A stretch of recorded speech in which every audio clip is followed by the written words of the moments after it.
the gold and silver price manipulation you think is happening. And so did you want to give our viewers an update on and kind of a view behind the scenes of what is really happening in the precious metal markets right now?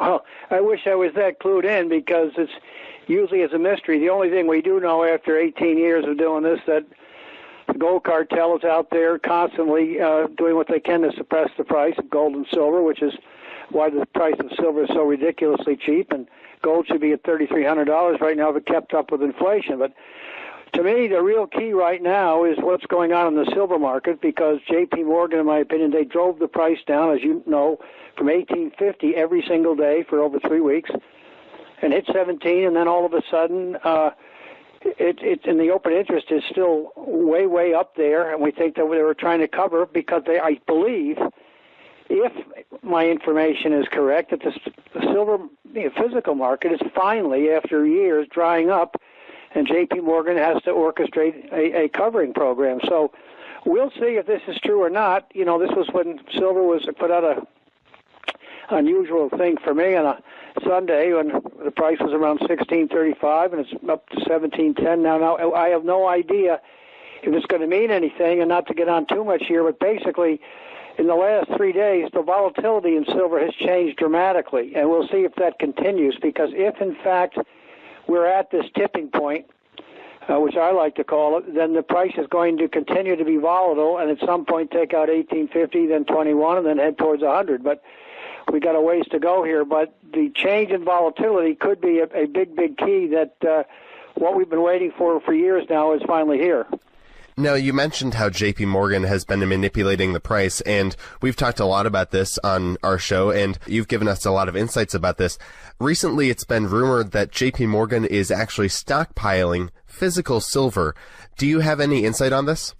Well, you know, we know that the numbers on the COMEX reports are quite high. We don't know if it's for J.P. Morgan or for somebody else. What we do know is that that J.P. Morgan let the silver price go to 50 in 2011. The open interest was only 133,000, basically that all the way up, and now it's 100,000 contracts more than that.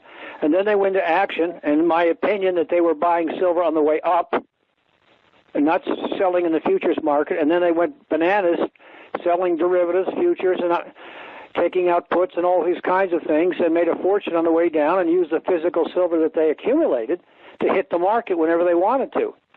So now it's, 6 years later, and hopefully we've got a different ball game. And if in fact we are at that tipping point, then they're going to know that they won't have the physical supply to support this operation down at these levels. And what they have, they're going to use to protect themselves while they get out of the rest of their futures positions on the short side, which we think they have been doing based on reports.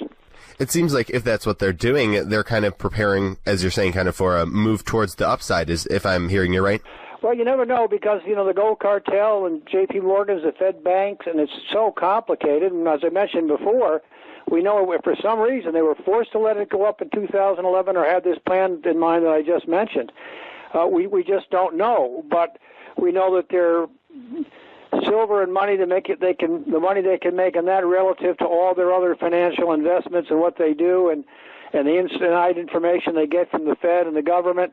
It's important. Don't get me wrong. It's a lot of money, but it's secondary in nature compared to holding the system together and what a substantial rise in the gold and silver prices might mean. We know they've been at this forever, and we're just hoping that the end game down here is close at hand. Now, I'd like to get your perspective on how the political turmoil right now could possibly impact the precious metal markets. It seems like just a couple of weeks ago, everyone was worried about World War III, and now the big worry is about, political intervention with the FBI and possible, maybe impeachment of Trump in the future. How do you think this will all play out, and how will it impact the precious metal markets? Well, as far as I know, right after the election, the next day, I said they're going to ramp up the stock market with what they were doing because they're petrified of Donald Trump and his presidency, and it could foul up all the things that they orchestrated all these years, especially of late, to hold the market together. And, we saw just last week what could happen with President Trump as a way of, hitting himself in a fix. So, it's really hard to say. But for me, I've never seen a geopolitical event mean one thing in 18 years, nothing. Because it's always a lot of talk or whatever it is, and then it calms down. I think the one major exception, obviously, was 9/11. That was huge, to put it mildly. But basically, a lot of this stuff is just talk and posturing, positioning, and so on. Of course, if it ever was going to go anyplace, it would be a big deal. But I've never seen that be a major factor in gold and silver moving up. And however, if President Trump gets himself in trouble and some of these things come out that present legal issues, that could become a big deal. So would that impact the precious metal markets, in your opinion? Oh, yes. I mean, just because it's fear, and especially today because with what Bitcoin's doing and what, real estate's doing and art's doing and the stock market's doing, all assets are going, really well and performing well and jumping way up there. And gold and silver are just pitifully low, artificially low prices compared to the gold cartel. So the dichotomy, the contrast is extraordinary. And as these things play out, and I think we've turned the corner here, people are going to jump into gold and silver, whereas right now in the United States, I would say the interest and sentiment's about the lowest it's ever been since I've been doing this. And it's because of the relative performance factor over more than half a decade now, and it's really has made an impact.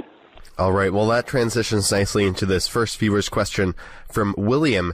He's saying that, a lot of people are saying that the stock market is overvalued, the bond market's overvalued.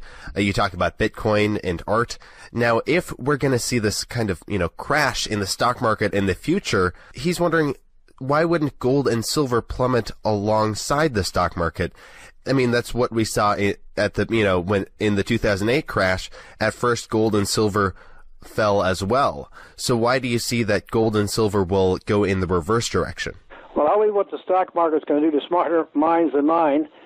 And to answer the Williams question, sure, it can happen. You can have a liquidity crisis, and gold and silver, could get nailed early. But they're already so cheap compared to these other assets that there's a very good likelihood that the opposite will happen.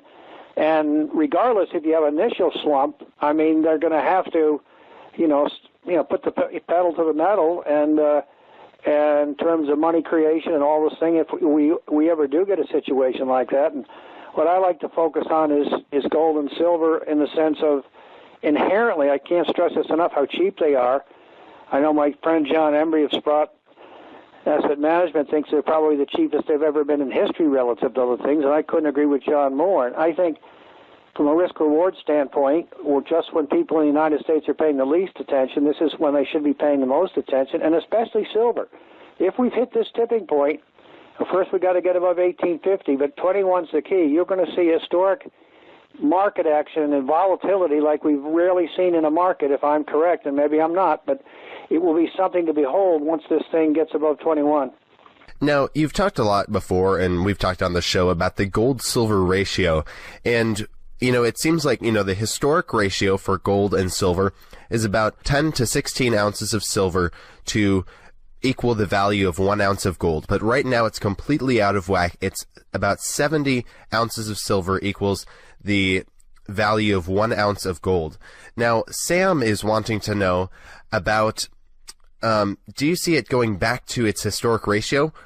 Or he's making the case that maybe it could stay around 70 to 1 because that's around the cost ratio of mining it right now. It costs about $20 to mine 1 ounce of silver and about $1,300 to mine 1 ounce of gold, he says.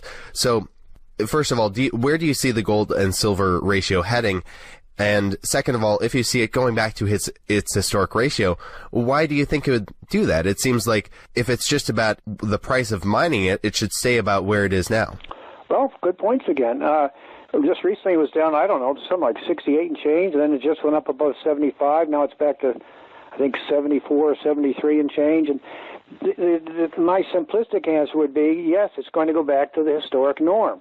And the reason it will be is that the bad guys, as I will call them, the J.P. Morgan crowd and their allies, have gone through so much physical supply to create this situation. It's what we like to call silver is the gold cartel's kryptonite.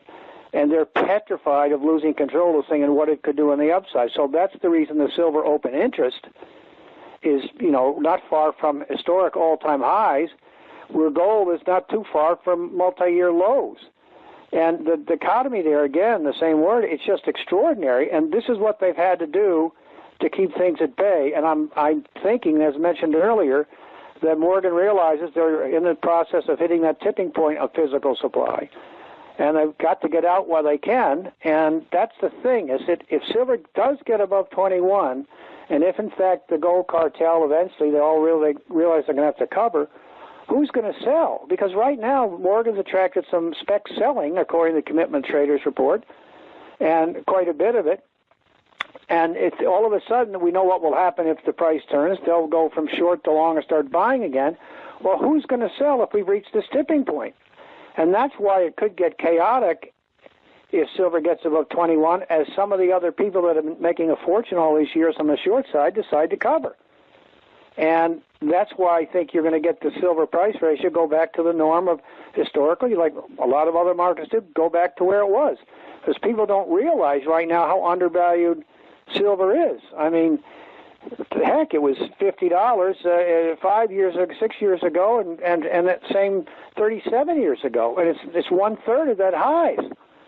It is the cheapest thing on earth, and we've been waiting for this thing to play out, as mentioned in what I just said, and it hasn't happened yet. And we're hoping we're here now, and there's some signs of it. You've got some recent increase in volatility, as mentioned, the past few days, and we'll see if this continues. It may not, but there are definite signs that something of serious change is in the works.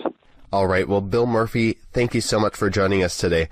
Before we let you go, did you want to remind our viewers where they can find you and any last thoughts you had? Well, sure. On Metropole Cafe, you can sign up for a 2-week free trial. And my colleague Chris Powell does a great job at Goddard.org, and he stays on top of things. We're both going to be out in Vancouver to see a bunch of friends we haven't seen in a while this coming weekend. We're looking forward to that. And all I can say is that it's been a tough slog for the entire sector and industry these past years, and there's a good chance that we've reached a turning point, and hopefully that's the case.